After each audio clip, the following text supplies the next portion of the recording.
Hey, Christa, how's it going today? It's going. How's it going for you, Julie? Yeah, Yeah, same. I think same. we agree that we've had kind of a rocky week, ups and Yes. downs. Yes, yes, yes. And Absolutely. we said we were going to maybe talk a little bit about empath fatigue. Right, yes, because we're both empaths, so we both are feeling what we're going through, and we both are handling it or experiencing it in different ways. Yes. So it's a good topic to talk about, empath fatigue. Yeah. So do you want to? I'm going to play with my bangs because I'm You go a for it. head You go for it. and bah. So let's talk about first how this has been affecting you this week and how that's manifested for you. For me, yeah. So without getting into specifics, my I'll get into a little specifics, but not not details. But my father at the beginning of the week, he needed to be tested for a urinary tract infection because he was showing signs of that, and part of that was that he had a fever, which is now in the time of COVID-19 is scary, right? Even though he was showing the symptoms in the way he normally does for UTI, and tried to get him tested for that, and so I had to go down to my parents' house and sort of help out with that, and it was a little stressful because he just started off with talking to the doctor saying, "I have a fever," and then that's all they hear is, I sort of I think that we all are suffering from what I call COVID brain right now, right? So our brains immediately go there, like, oh, is this COVID or is that COVID? And so it was a little scary. And so he didn't, they're not open. So the whole process of even trying to get a testing done for that was just, it didn't end up getting happening until the next day. And it was, and that was hard. And then, but I came up with a game plan with my mother, and also talking with my, brother about it, and as a family trying to figure this out, like how best to handle this for my dad so he gets the antibiotics that he needed. Mm-hmm. And so then that was on Monday. Then I get back on Monday. When I get back in the afternoon, I noticed that my guinea pig, I have two guinea pigs, as you know. I have a guinea pig named Henry and Alan. And I noticed something was wrong with Henry's eye, and that it was foggy and had this white spot on it. And I'm like, oh my gosh, I'm like, what's going on? So I had to rush him to the vets, to come to find out that he has an ulcerated cornea. And so from that, now that's, he's on four different medications, and two of them he needs every 6 hours. And so that means I'm going to have to get up in the middle of the night, The because constant the stress. risk in this is that if it doesn't heal, he'll lose his eye. Mm-hmm. And sort of even with that, trying to figure out, like, okay, Sunday night his eye was fine, and it's just this turn of events. So anyways, now you know that I suffer from fibromyalgia, and one of the big things with fibro is that you have to get enough sleep. Mm-hmm. And so this broken sleep of getting up at 2 or 3 in the morning and having to do this means that, especially, that I'm going to be up for a chunk of time in the night, and then I still have to get up, and for, if I do it at 2, I have to get up at 8, to keep this 6-hour schedule going.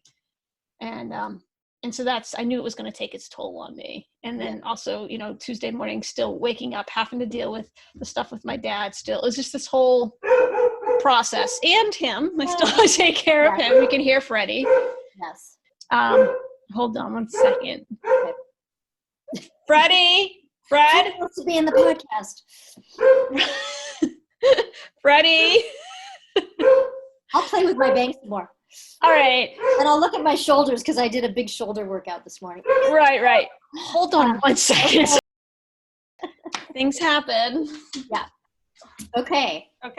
So yes. So it's just been an event, and it's, to some people that might not sound like big things, but I think the stress, the economic stress of this COVID stuff, it was still there, and and just the worry about my parents in this. And so there's just all of this, and then feeling too, feeling my mom's worry, feeling my dad, and how he, he gets, he's 75 years old. It's scary. And then with Henry, I mean, he's shivering, he was in pain, and so feeling all of these emotions and other, just, lots of crying with that too.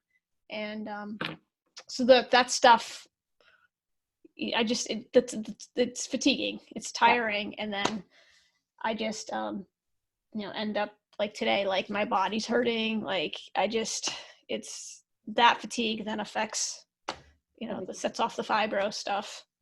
The stress. Yeah. So that's where I'm at presently is dealing with that today, is really feeling it. And, just like I could easily be in bed right now sleeping if I, was able to. Yes.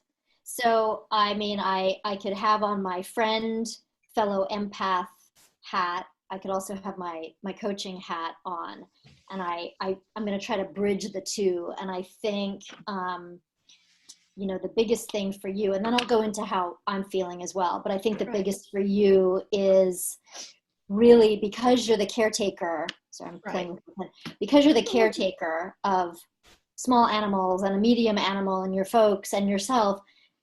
If no one's taking care of mama, everything right is domino effect. Right. So I think the key for you, because things are so up and down right now, and because your body goes into a major response when the shit hits the fan and when the stress really comes, you need to find the things that are going to help you. I feel like, Henry, first of all, forgiving yourself, because I know you have some guilt around Henry's that I didn't see it sooner. Yeah. But you didn't see it. And having taken care of pets and small animals, you don't know until you know. And that's just the reality of it. So I feel like you have to try and practice self-forgiveness as much as you can with that. And this will pass one way or the other. That's going to shift. And I think with your parents, it is all unknown. I'm glad that they have each other. Right. And I think that they would want you to take care of yourself the best that you can. Right. The sleep thing, I know, because I suffer from that too. And I have a whole bag of tricks and this morning I woke up at 4, which is actually a new record for me, because I usually wake up at 2 and it's like, it's over. I made it to 4. Right. I just got some yay! Yay me! I just got some sleep gummies, and then I have my nature sounds headset. Wait, what gummies? Sleep gummies, like sleep vitamins. Oh, okay. And and they've actually been really helpful, because for me, I'm such a lightweight. I don't take anything. I don't drink, and if I take anything, it usually leaves me really sluggish the next day. These are great. They probably don't knock me out enough, but it's a good start. I made it to 4. So, and then I have my eye mask, because my room is bright early. So only you know what that looks like for you. Oh yeah, I do. I mean, I have earplugs, because I have to have my windows open, because that room just gets sun all day. So it just cooks. Yes. So I have earplugs that I sleep with. And also, now that my dog's older, he does a lot of groaning at night. Yes. Well, don't we all? Wakes me up. So I do that. I have my tricks, and usually, I mean, I've been actually sleeping fairly well considering all things. But I knew that this was going to throw me, having to wake up, and then not just wake up, but wake up and be doing things that get your brain going, And then I notice with that, then I try to go to sleep, and now I'm stressing myself out about sleep. And then I start to think about again, financial concerns, all kinds of different concerns that start to creep in. And the other thing with this too, is that because I'm I have no energy for anything else. I start to see I got to get the laundry done. I got to pick up the house. I got to vacuum. All these other things start to pile up. And then that's when the stress really starts to hit. But I know, and this is the trick for me, is that, again, it's sort of that allowing yourself to you don't have to do those things right now. I know that you want to do it and it's going to feel out of control, but let's look back into the past and see when has this occurred before, and have you gotten it under control? Yeah. Yes, I have. And then with Henry, it's like, well, he's seeing the vet on Tuesday, so let's just get to next Tuesday. That's right? Let's just do the week, get to Tuesday, and then from Tuesday, let's figure it out. And so that's why I'm trying to sort of take things, not even day by day, but just looking ahead and saying, well, here's a goal. So the goal is to get to Tuesday. Tuesday, if we can continue this medicine stuff, his eye should get better, and then we can start to pull back and not have to do every 6 hours, and get through the night. And so that's been the stuff that I've been trying to work on. But knowing, and when you start to understand yourself and start to understand, especially when you have a chronic condition or a chronic illness, and you can look and say, well, I know things that are triggers. I knew what happened on Monday and was a trigger, knowing that now I have to do all this medicine stuff, not get the sleep that I need, that it's going to be triggered. And so I prepared for this to know that, and like this weekend, like, okay, tomorrow I can, it's going to be a crappy day. I can sleep, I can rest. And maybe I'm not working out as much as I want to, but I did go for a walk. Like, it's hard and you're pushing through, but knowing yourself, knowing what your triggers are, knowing your strengths and that you can handle it, and remembering in the past that you have handled it and not letting it become overwhelming. That's the trick.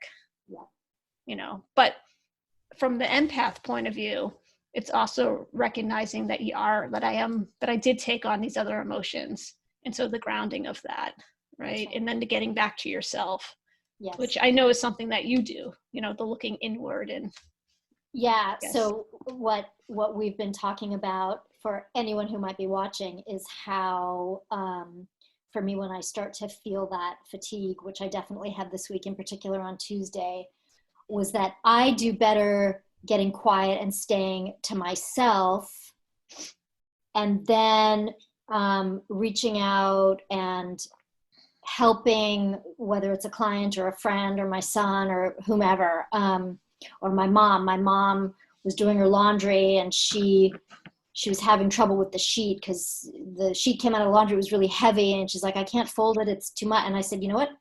Roll it up in a ball and put it in the closet, because who cares? Right. And it was like, when we just are given a little bit of permission to maybe put those things off that we don't need to do right away, it's such a relief. It's so, it's forgiving yourself and seeing what really matters in this moment, which is what you're talking about. And for me, I know that maybe it seems like somewhat of avoidance for me to wish to just stay quiet and not focus on what is bothering me or what's maybe bringing me down. But that's how I help myself, is getting quiet and sitting with my coffee or sitting out on my patio or whatever it is.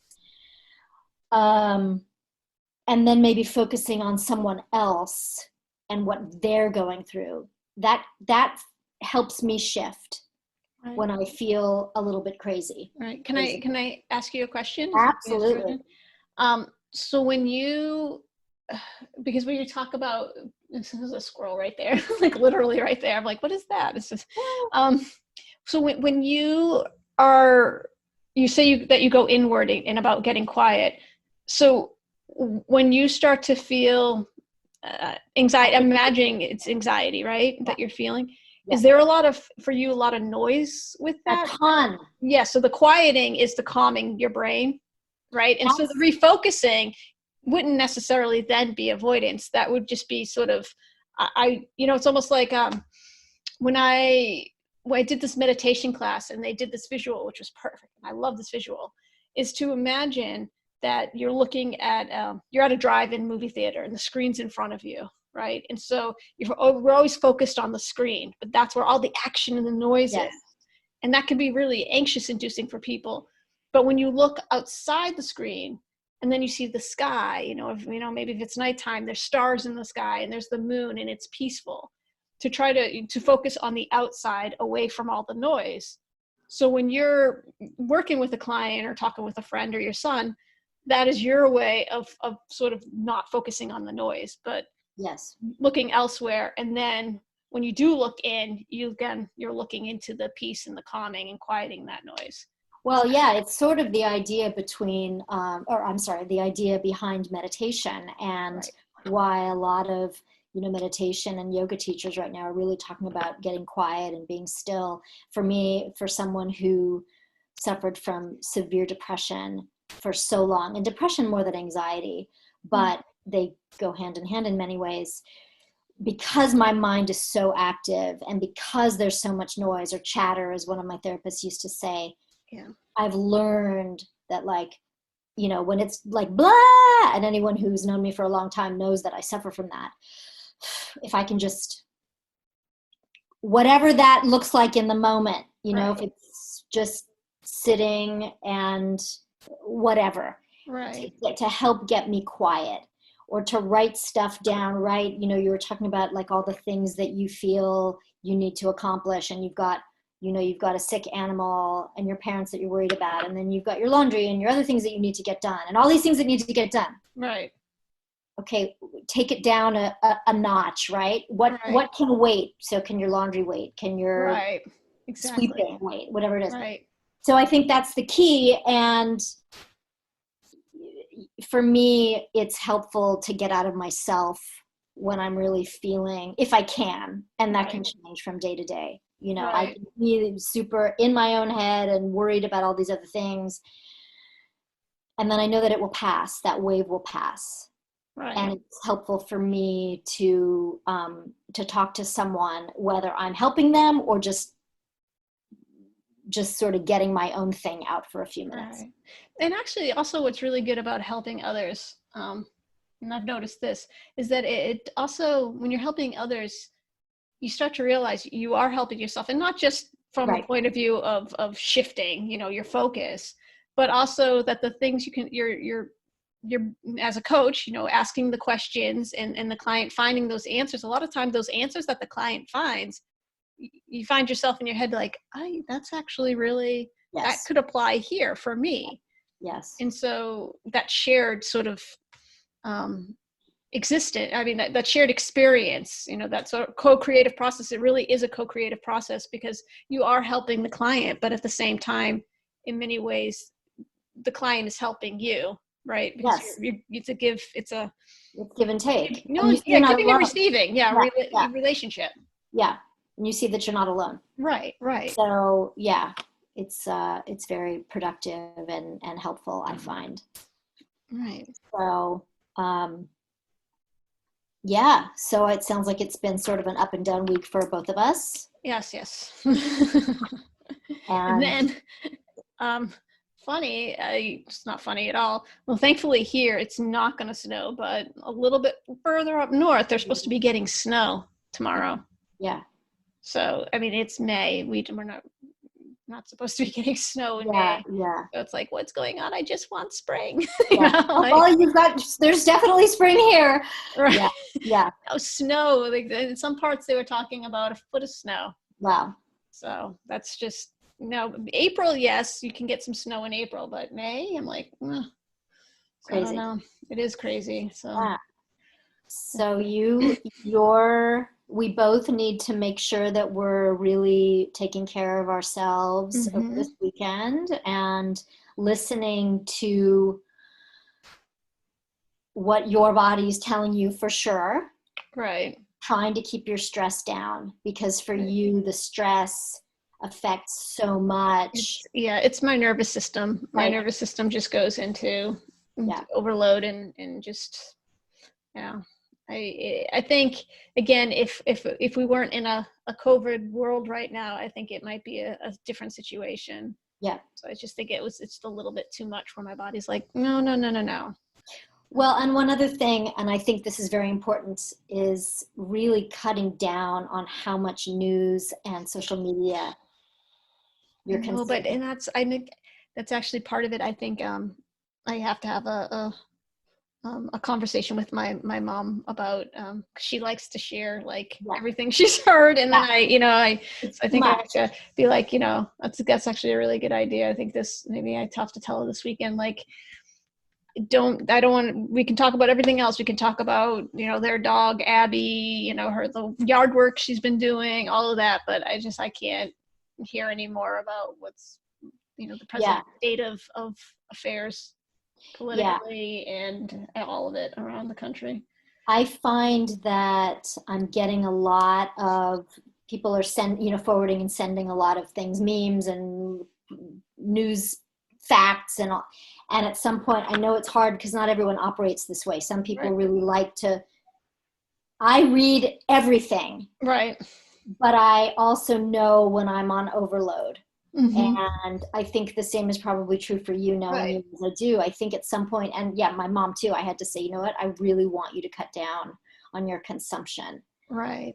Because it's only adding fuel to that fire of anxiety. Right. This is true. And it doesn't mean that you don't care, that you're not informed. Oh, we care and we're super informed. Right. That constant overload. Well, that's the situation right now in our country. Exactly. It's just so, you can't even, it's hard to keep up with everything because there's it's just like so much is being dumped on you. And it's that sort of battle again between being a well-informed citizen versus keeping your sanity and your health, right? And that's the balance to try to work on. So it's recognizing when you can, okay, like right now I feel okay, I can see what's going on, and then pulling back. And and we have to learn to do that and respect that, and again give ourselves permission that that's okay, like, because I tend to be somebody who wants to stay well informed. And so to feel like I'm like, I can't right now, it's almost, there's a part of me that almost feels as if there's a little bit of guilt, like, well, I should, like I should stay informed, but it's what did we learn through our coaching program about should? What did we?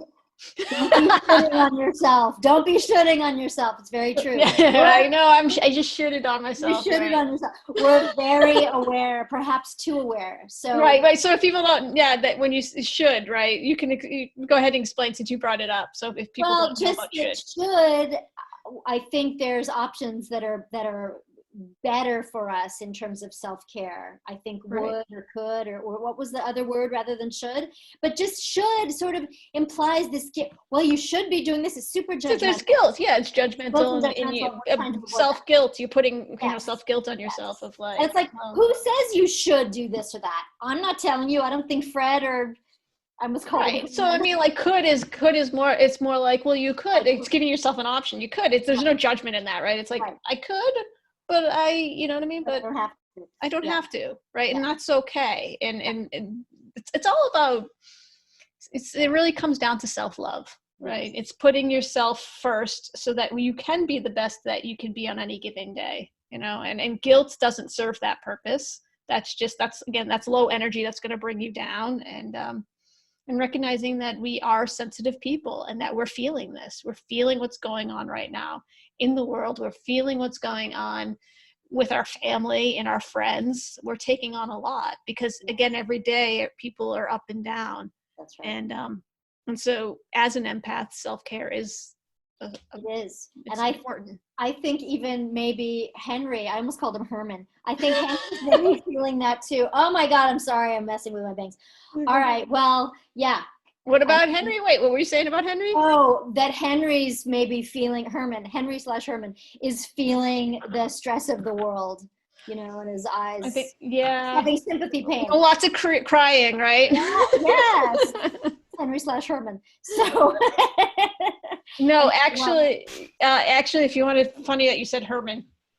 My ex, who when I got Henry, I was with my ex, who's now a really good friend, and her father refers to him as Herman, Henry Herman. That's so really Henry funny. Herman Lamb.